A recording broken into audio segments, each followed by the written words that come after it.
Hey guys, Dwayne here. I want to talk a little bit today about preparing for your divorce. I was going through some comments in the last few days, and there's this reoccurring theme, and I think I need to do some clarification on my situation and how I got to the point where I'm at today.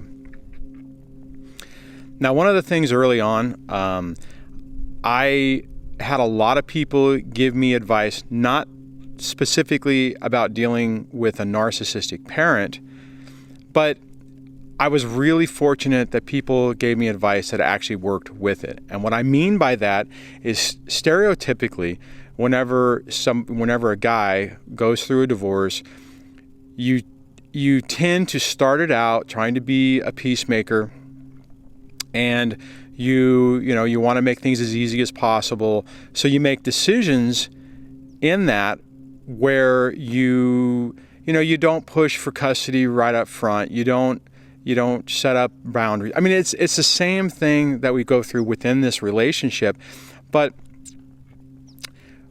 whenever you're starting to go through the divorce process, you're backing off. You're not trying to be confrontational. You're not trying to create animosity or whatever. You're trying to make the best out of a crappy situation. Now, fortunately for me, I had people who basically were advising me to go for at least 50-50 right off the bat, spend as much time with my kids as I possibly could, and to establish right off the bat that I was willing and wanted to be a part of my kid's life. So now that doesn't mean that I wasn't blindsided by when the divorce, it started as a separation, but when the proceedings started, that that I wasn't blindsided by the tactics and the actions that my ex was trying to use. The big difference is that I had established a pseudo plan right up front where I was actively involved. I was taking the kids to school every day. I did make the mistake of being okay with every other weekend, but I did have a couple of dinner visits during the week and stuff like that.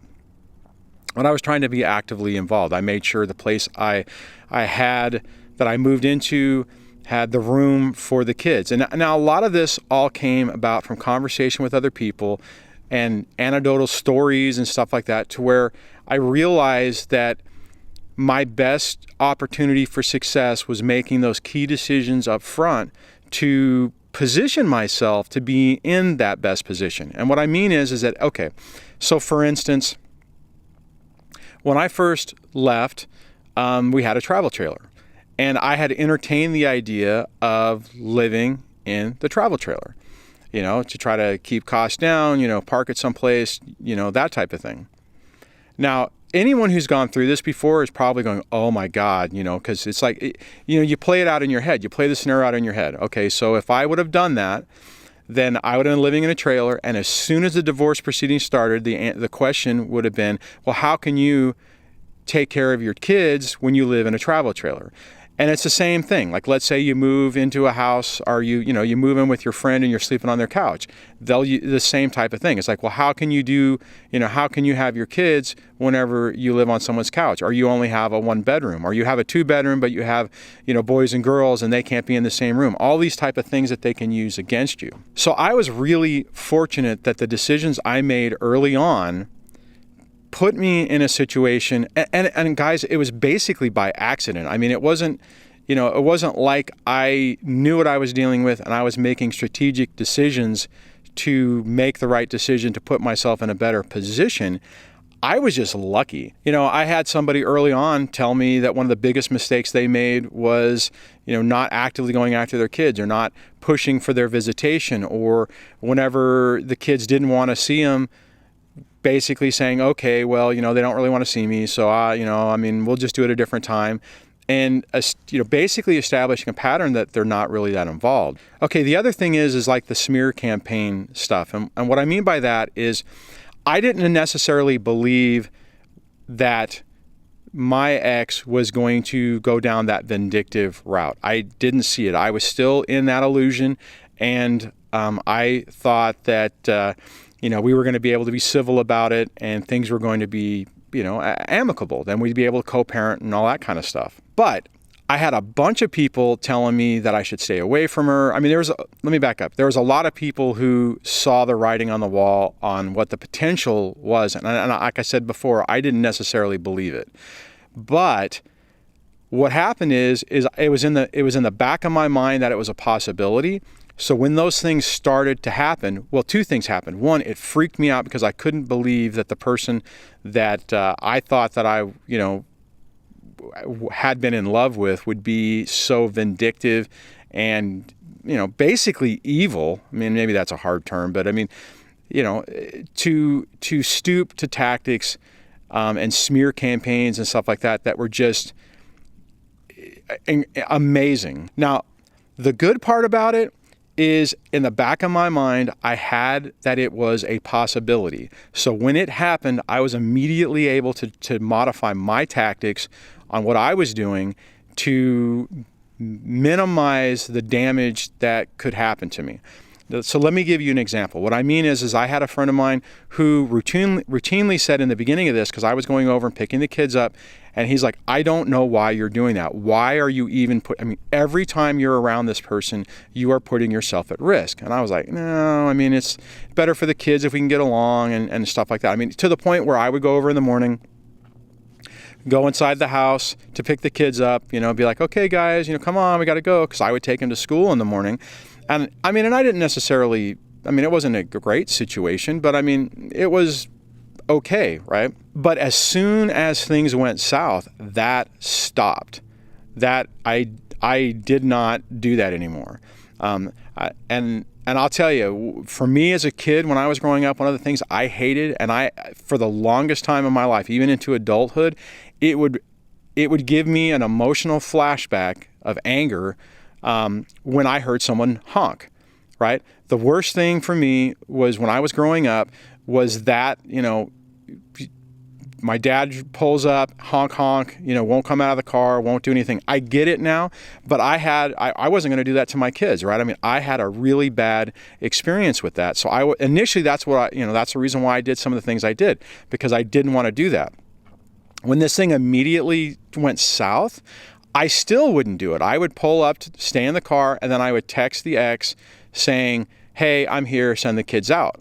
And in that situation, what would happen is she would come out and, load him in the car and give him these long hugs like, they were going to a death camp. But it wasn't until the tentative court orders basically ordered me to honk the horn that I had to pull up in front of the house and honk the horn. Now, that's okay. So I get off. That's a little off on a tangent, just a side story. But bottom line is I was anticipating what she potentially could do when she started doing those things. It scared the crap out of me, guys. To be perfectly honest, when I realized that this person was starting to make allegations that could get me fired or jailed, I was completely freaked out, which is exactly what she was trying to do. That was the whole point. I'm where I'm at today because I was really lucky. There's a lot of things that happened in my favor that, at the time didn't really feel like it, but with time, I can look at it and see that there were a lot of little things that happened leading up to the separation and then divorce, and then even during it, that really helped me out. Okay, I realize that a handful of you guys out there are in the beginning stages of this, and this type of information is critical when you're starting out because you get to set the framework of how everything is going to go. The problem is whenever you're not anticipating it and they're able to push your buttons and get you to react in a certain way or make decisions that are hurtful to you is when you cause yourself problems.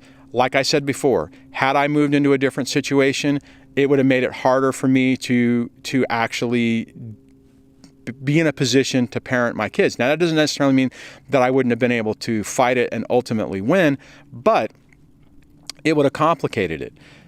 The second part of it is when things started going south, it's real easy to get really angry at the person and want to engage or get into an argument. The problem with the arguments is that they can then use that information to say that you're being scary, that you're being unreasonable, well, not unreasonable. Bottom line, I'm talking about a protective order. They can say that you are getting, angry and emotional, and they're in fear of being around you, and go down that road.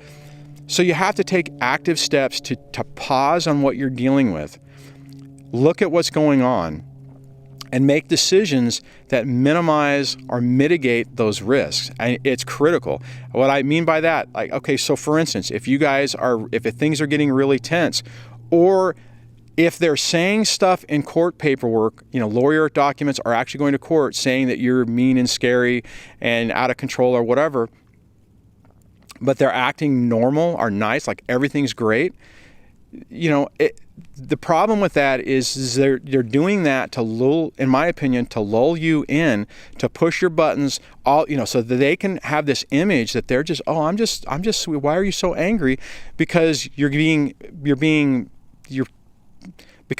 pushed on the other side of things. Now, the problem is whenever that happens, like I said, and you do explode, then you've given them an opportunity to do it. Now, I had one of those situations happen. It didn't necessarily, I exploded, but there was a situation that could have easily turned into a restraining order, and almost did. Fortunately, she didn't do it, because I think she realized with my particular employment that could be, or had a high probability of being a career ender, which would have eliminated all the money that she was getting from me. Now, guys, here's the thing, and I've said this on other videos, but I want to say it again, and I really, you really need to hear this. If you're dealing with somebody, if your spouse, female or male, whatever, if they don't need you working, and them destroying your career has no bearing on their life, be incredibly careful, because they don't care. It means nothing to them. Some of these people, where it does mean something, will still try to destroy you and not realize until afterwards, whenever it's too late and you're in a situation where you're done, right? The job that you had, the career that you had, the opportunity that you had to make decent money has been removed and taken away, and now your earning potential has been significantly reduced. So you have to be really careful. You have to keep your eyes open, watch what's going on, and protect yourself so that you don't make mistakes. Now, I'm not trying to tell you guys this to freak you out and give you a whole bunch of anxiety. And to be perfectly honest, what I will tell you is, when my friends were telling me that type of stuff, it freaked me out and it gave me a whole bunch of anxiety, okay? Bottom line is if you can stay calm and rational and not get emotional on this, and be, gray rock, and utilize the techniques that are typical for narcissistic abuse recovery, you have a really good chance of weathering this storm. Now, I did okay, right? My situation has turned out okay. I spent a significant amount of time freaking out and stressing out and feeling like everything was going to turn out terribly. And let me tell you guys, if I would have acted on that, or if I would have let those emotions take me over, and it was close, and there were some times I made some decisions that I wish I wouldn't have made, this situation could have turned out significantly worse. So if you're at the beginning stages of this, you got to calm yourself down. This situation sucks. It's not fun. It's not fair. It's mean. Whenever they are attacking you and attacking your character, and then they're using their surrogates and their flying monkeys to do the same thing, it is a horrible situation to be in. It is. You're living it right now. You know that.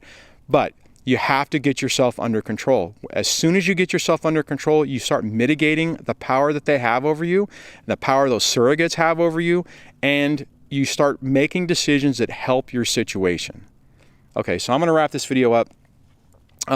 If you have some experience on this and how you've gone through this and utilized this type of mindset to help you, share it in the comments, because that would be helpful for other folks.